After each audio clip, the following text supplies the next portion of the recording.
an yi nasarar gano matsalar lantarki a Arewa. TCN ya yi ƙarin haske. Kamfanin rarraba lantarki na ƙasa TCN ya gano musabbabin rasa wutar lantarki a wasu garuruwan arewacin Najeriya. TCN ya ce zai fara aiki tukuru domin magance matsalar kuma ya bayyana kayan aikin da yake buƙata domin warware damuwar.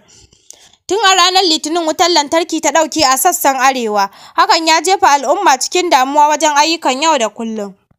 Kamfanin rarraba wuta na ƙasa TCN ya yi nasarar gano matsalar lantarki da ta jefa arewacin Najeriya cikin duhu.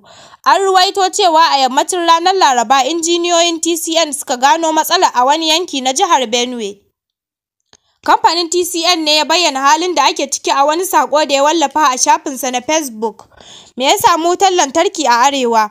Kamfanin TCN ya bayyana cewa ya gano wata matsala da aka samu a kan layin wuta na Igwaji Epir 330 kV. TCN ya gano yadda layin wutar lantarki ya lalace ne a ranar Laraba da misalin ƙarfe 5 na yamma a yankin Igumale a jihar Benue.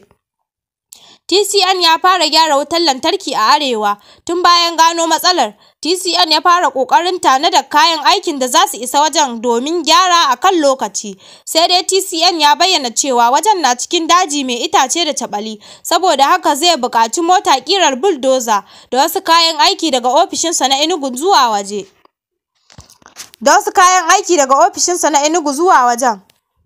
TCN ya ba mutane haƙuri kan lantarkin. Kamfanin TCN